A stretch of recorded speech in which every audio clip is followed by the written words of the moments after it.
Hello friends, हम class 10 में science and technology इस चैप्टर के अंतर्गत हेरिडिटी एंड इवोल्यूशन, इसमें हम देखेंगे स्पेशिएशन। ठीक है, स्पेशिएशन मतलब कुछ तो भी नया।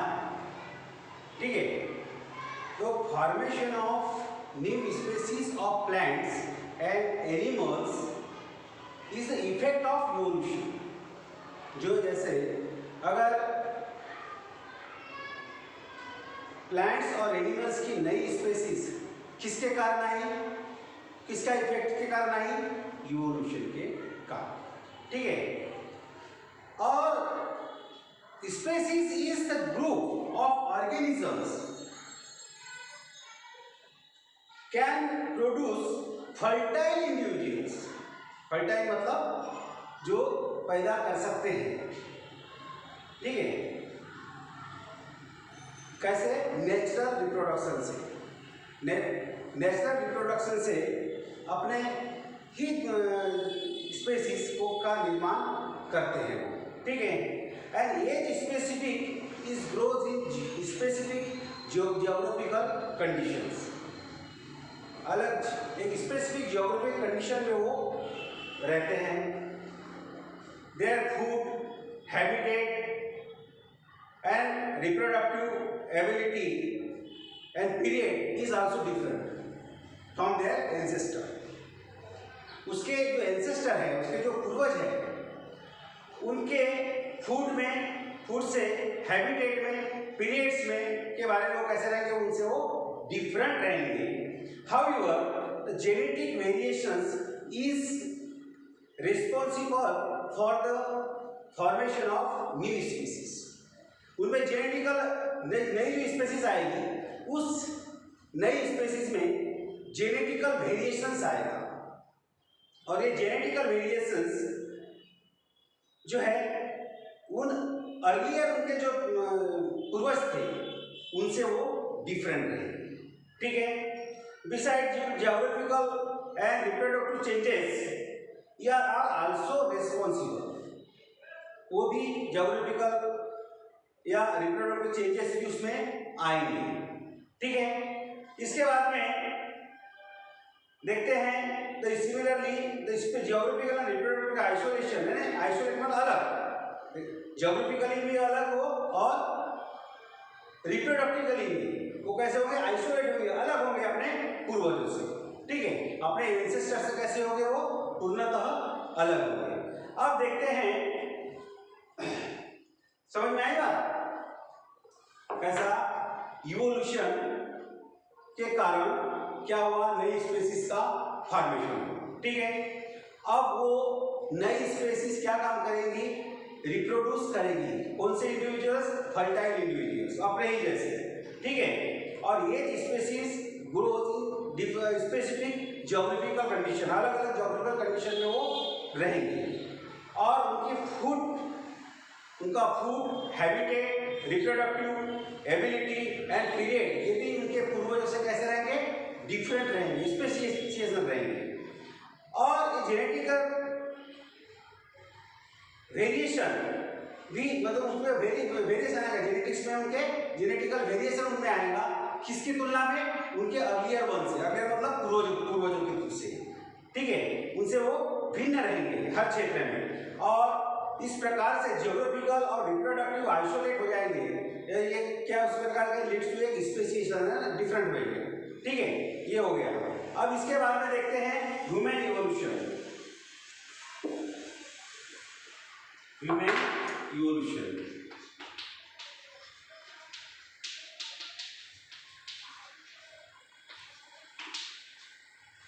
ह्यूमन इवोल्यूशन, ह्यूमन में आज का ह्यूमन कैसा बना है, ह्यूमन इवोल्यूशन कैसा हुआ। अब हमने को मालूम है कि द बायोडाइवर्सिटी, आज की जो बायोडाइवर्सिटी है, the biodiversity that know today has been said to be the form from very simple unicellular organisms. आज की जो बायोडाइवर्सिटी जो का निर्माण कैसे हुआ है, सिंपल यूनिसेलुलर ऑर्गेनिज्म से, due to the evolution. Evolution के कारण एक छोटा सा यूनिसेलुलर सेल्स पर से ये बायोडायवर्सिटी हुआ। इस यूनिसेलुलर छोटे से सेल्स के ऊपर, सेल्स में से इवोल्यूशन शुरुआत हुआ, होते होते होते होते आज बायोडायवर्सिटी फैल गई। ठीक है, अब in this evolution, origin of human evolution can be shown. आपके बुक्स में कुछ पिक्चर्स दिखाई दिए हैं। ठीक है, आप देख लीजिए। वित्तीय पूरे पुस्तक यहाँ की डायग्राम, इनकी डायग्राम बनाना पॉसिबल नहीं है। ये जो बुक्स दिख रही है आपको, ये बुक्स के अंदर में ये डायग्राम्स दी है कि ह्यूमन का इवोल्यूशन किस प्रकार से हुआ। ठीक है, अब लास्टली क्या हुआ कि डायनासोर जो है 7 करोड़ ईयर्स एगो, कितने ईयर्स, 7 करोड़ ईयर एगो डायनासोर कैसे हो गए, समाप्त हो गए। ठीक है, dinosaur disappeared approximately in the 7 crore years ago.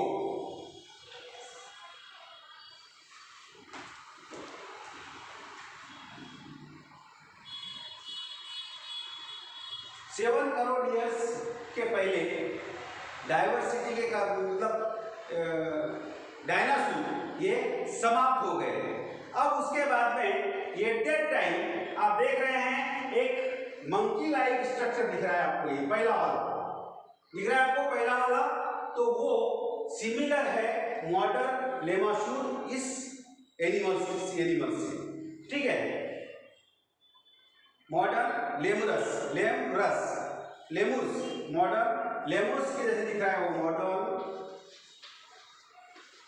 लेमुर्स के समान वो दिख रहा है। ठीक है, इसके बाद में देखिए, अब वो मंकी लाइक स्ट्रक्चर था उसमें, और फिर उसके बाद में 4 करोड़ ईयर्स एगो वो उसकी जो टेल है, the tail 4 crore year ago the tail of this animals is disappear. आप सेकंड उसका चित्र देखो आप 4 ईयर्स में, 4 करोड़ वाले में, कि उसमें उसकी जो टेल है वो कैसी हो गई है, वो पूर्णतः डिसअपियर हो गई है, समाप्त हो चुकी है। ठीक है, and they develop due to the enlargement of brain. उसका डेवलपमेंट भी हुआ। क्यों डेवलपमेंट हुआ, क्योंकि उसका ब्रेन का एनलार्जमेंट हुआ, बड़ा हुआ, उसका ब्रेन कैसा हुआ, बड़ा हुआ। And their hand where also improve. उसका जो हाथ जो थे उसमें भी इम्प्रूवमेंट होने लगा। ठीक है, पहले तो वो चारों पांव पे चलते था, फिर थोड़ा सा हाथ भी उसका उठने लगा। ठीक है, सामने के हैंड, उसके हैंड कैसे होने लगे, इम्प्रूवमेंट उसमें उनके हाथों में आने लगा। और फिर उसके बाद में thus ape like animal were evolved. कैसा एनिमल मिला अपने को, एप के जैसा, ape like animal, ape like animal की तरह वो अपने को वो दिखने लगे। समझ में आ गई बात। और ये कहां हुआ, साउथ नॉर्थ ईस्ट एशिया और साउथ ईस्ट एशिया। ठीक है, एंड अब रिमेनिंग ये जो थी वो जो कहाँ थे, पहले अफ्रीका में हुए थे। पहले वाले जो लेमुर्स हुआ ना, मंकी लाइक स्ट्रक्चर, वो कहाँ हुआ था, अफ्रीका में। ठीक है, और ये सेकंड जो स्ट्रक्चर जो है 4 करोड़ ईयर ये कहाँ हुआ था, नॉर्थ ईस्ट एशिया में आए। ठीक है, अब उसके बाद में remaining ape like structure in the Africa, उसके बाद में ये एप लाइक स्ट्रक्चर कहाँ पे आए होंगे, एनिमल्स कहाँ थे, अफ्रीका में बचे हुए। ठीक है, फ्रॉम देम उनसे क्या बन गया,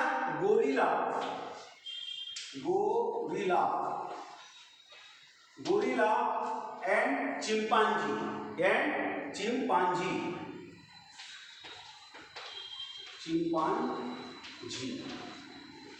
ठीक है, पहले कहाँ हुए वो, अफ्रीका में थे। अफ्रीका से कहाँ आए, नॉर्थ ईस्ट एशिया में आए कुछ, और फिर बचे हुए रिमेनिंग जो थे लेमर्स लाइक एनिमल्स, वो कहाँ आए, वो उसका जब वो वहाँ थे अफ्रीका में, तो उनका कन्वर्शन काय पे हो गया, गोरिल्ला और चिंपांजी। ठीक है, अब उसके बाद में तो ये कब हुआ, 2.5 crore years ago, 2.5 crore year एगो। आप देखते हो आपके चित्र में 2.5 करोड़, 2.5 करोड़ जो जहाँ लिखा है वहाँ उसका चित्र आप अपने बुक्स में देख सकते हो और समझ सकते हो। ठीक है, इसमें आपको बुक्स इसको समझने के लिए बुक्स के चित्र या फोटो पिक्चर्स की आपको आवश्यकता पड़ेगी। ठीक है, evolution of some of the 2 crore years old species apes seems to be accord in different way. और इसके बाद 2 करोड़ साल पहले उसमें जो इवोल्यूशन हुआ डिफरेंट वे से हुआ। They had to be use their hands, वो बाद में उसने हाथ का उपयोग करने लगे के लिए, eating food and other work, अनाज खाने मतलब खाने के लिए, ईटिंग करने के लिए, और कोई वर्क करने के लिए उनके हाथ भी कैसे होने लगे, वो डेवलप होने लगे। ठीक है, अब फिर क्या हुआ, तो ये started to live on the land. वो उसके बाद में वो ये जो एप है वो कहाँ रहना शुरू कर दिया उसने, लैंड में। लेकिन लैंड में भी हो गया तो जब उस समय लैंड का जो फॉरेस्ट था वो डिक्लाइन होते गया, डिक्लाइन मतलब कम होते गया due to the dry environment. सूखा ड्राई एनवायरनमेंट के कारण वो कैसे होते गए, कम होते गए। अब फिर उसके बाद उसमें लुम्बर बोन्स डेवलप हुआ। लिम्बर बोन्स यानी आज लिम्बर बोन्स होते हैं ना, उसके कारण उसमें इरेक्टनेस मतलब सीधा खड़ा होने की क्षमता आने लगी। ठीक है, उसमें सबसे पहले लेमूस लाइक मंकी था, तो पूरे चारों पाँव पे मतलब दो हाथ दो पाँव पे मतलब चारों पाँव पे चलते था इसमें। ठीक है, उसके बाद में लूमर हो गया तो कैसे होने लगे, इरेक्ट होने लगे, सीधे खड़े होने लगे। ठीक है, such way that they started stand erect posture on the grassland and thereby their hands become available for use and any time। अब उसके हाथ भी यूज करने के काबिल हो गए। ठीक है, these first human like animals with erect posture were using hands are evolved about 2 crore year ago। ये 2 करोड़ ईयर्स पहले इनके हाथ भी काम करने के काबिल बन गए। ठीक है, अब इसके बाद में first record of human life is within the form of रेमीपेथस नाम दिया गया उसको, ये फ्रॉम ईस्ट अफ्रीका। कौन से अफ्रीका में, ईस्ट अफ्रीका में। ठीक है, afterward this app grown in size and become more intelligent and thus the ape South Africa evolved about 40 lakhs years ago। अब इस ईस्ट अफ्रीका में क्या हो गया कि उसका साइज भी कभी बड़ा हो गया, इरेक्टनेस सीधा ज्यादा खड़ा होने लगा। ठीक है, उसमें इंटेलिजेंसी आने लगी, होशियार होते गया वो, और more intelligent thus the app of south Africa evolved about 40 lakhs year. ये सब अफ्रीका का जो एप है एनिमल्स, ये इसका कैसा हो गया, ये पूरा उसका में इवोल्यूशन हुआ और इस कंडीशन में वो दिखने लगा। ठीक है, अरे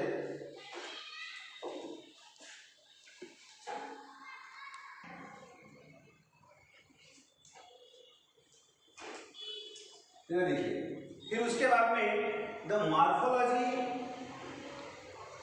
of this human-like animals started appears to be the members of genus Homo। अब इसकी जो मॉर्फोलॉजी है वो किसके अंदर दिखाई दे रही है, जीनस की जो एनिमल्स है, इस एनिमल्स की मॉर्फोलॉजी जो है वो किससे मिलती जुलती होने लगी, जीनस होमो। अपने पढ़े ना, अपने जीनस होता ना, तो जीनस होमो की तरह वो उसको रख दिया गया जीनस होमो में। ठीक है, अब इसके बाद में about 20 lakh years ago and thus the skilled women is develop, उसमें स्किल आने लगे। और 15 lakh years ago women walking with erect, यानी 15 लाख साल पहले, इसके पहले वो खड़ा होकर बिल्कुल वॉकिंग करने लगा, सीधा अभी जो घूम रहे वैसे, इस प्रकार से इरेक्ट होकर बिल्कुल सीधा, ठीक है। और इट में हैव एग्जिस्टेड इन, ये कहाँ देखा गया, चाइना और इंडोनेशिया और एशियन कंटिनेंट, ठीक है। अब इसके बाद में इसमें इवोल्यूशन जो है वो होते ही रहा, अपराइटली होते रहा, ठीक है। अब डेवलपिंग इट्स ब्रेन, इसका ब्रेन भी डेवलप होने लगा पीरियड अबाउट 1 लाख साल पहले, ठीक है। And meanwhile he discovered the fire, इसने आग बनाने की कोशिश की, आग बना लिया, इतना दिमाग, इतना इंटेलिजेंस उसमें आ गया, आग का निर्माण कर दिया। Brain of the 1000 years old man had been sufficiently evolved, जितना उस समय आवश्यक था उसको, उतना ब्रेन उसका डेवलप हो चुका था, ठीक है। एंड एक्सटेंड, अब उसको एक क्लास वाइज में रखा गया, उसके बाद में होमो, उसको नाम दे दिया गया होमो सेपियंस, ठीक है, इस कैटेगरी में उसको रख दिया गया। अब इसमें से देखिए इवोल्यूशन में से भी एक है निंदरथल मैन, ये जस्ट मनुष्य की तरह, पूर्णतः मनुष्य की तरह वो दिखने लगा, considered as the first examples of wise man, ये पहला एग्जांपल्स है कि निंदरथल मैन, ये wise examples of, first examples of wise man. The Cro-Magnon, photo में देखिए आप अपने चित्र में, क्रो-मैग्नन का चित्र दिख रहा है आपको। And man evolved about 15,000 year ago, 50 साल के पहले, 50,000 साल पहले ये मनुष्य पूर्णतः ये डेवलप हो गया। And after what this evolution had been faster than earlier, और इनका ये इस समय का जो इवोल्यूशन हुआ बहुत फास्ट हुआ पहले की अपेक्षा। पहले हमने कहा टाइम में करोड़ों में, फिर लाखों में, फिर अभी हजारों में। तो 1000 वाला जो ये 50,000 वाला जो इवोल्यूशन हुआ, ये कैसा हुआ, थोड़ा फास्टर हुआ। अब इसके बाद में about 10,000 year ago wise man started the practice of agriculture, फिर 10,000 साल पहले इस वाइज मैन ने एग्रीकल्चर प्रैक्टिसेस भी करना शुरू कर दिया। It started to rear cattle herds and establish city, यानी जानवरों को भी पालना शुरू कर दिया इसने, और उसके बाद में सिटी में रहना पसंद करने लगा। और कल्चरल डेवलपमेंट टेक्स प्लेस, उसके बाद में उसमें उसका जो कल्चर है, संस्कृति, उसका भी डेवलपमेंट उसमें होने लगा। और art of writing is invented in 5,000 years ago, लिखने की जो कला है वो 5,000 साल पहले ये सीख गया। एंड द हिस्ट्री, और तो वो 5,000 साल के बाद में इस मनुष्य की हिस्ट्री शुरू हो गई। And modern science emerge about, जो मॉडर्न साइंस है वो 400 ईयर्स एगो, 400 साल पहले से ये मॉडर्न साइंस का निर्माण हुआ, एस्टैब्लिश हुआ। और उसके बाद में industrial society was establish in the 200 years ago, ठीक है। तो इस प्रकार से, और now we have reached this stage, और अभी हम इस स्टेज तक मनुष्य का निर्माण हुआ है, ठीक है। और इसके बाद में ये चैप्टर, हम लोग एंसेस्टर हमारे कैसे थे, कैसे रहे होंगे, ऐसे भी अनुमान है पहले, हाँ ठीक है, इवोल्यूशन पर से। We are searching the details of roots of human ancestor, हमने सर्च करने की कोशिश की है कि हमारे एंसेस्टर कैसे रहे होंगे, हमारा निर्माण किस प्रकार से हुआ होगा। तो आप पहले बुक्स में जो तुम्हारे पिक्चर दिए हैं वो देखो, समझो और समझने की कोशिश करो। इस प्रकार से ये चैप्टर तुम्हारा समाप्त हो गया, ठीक है।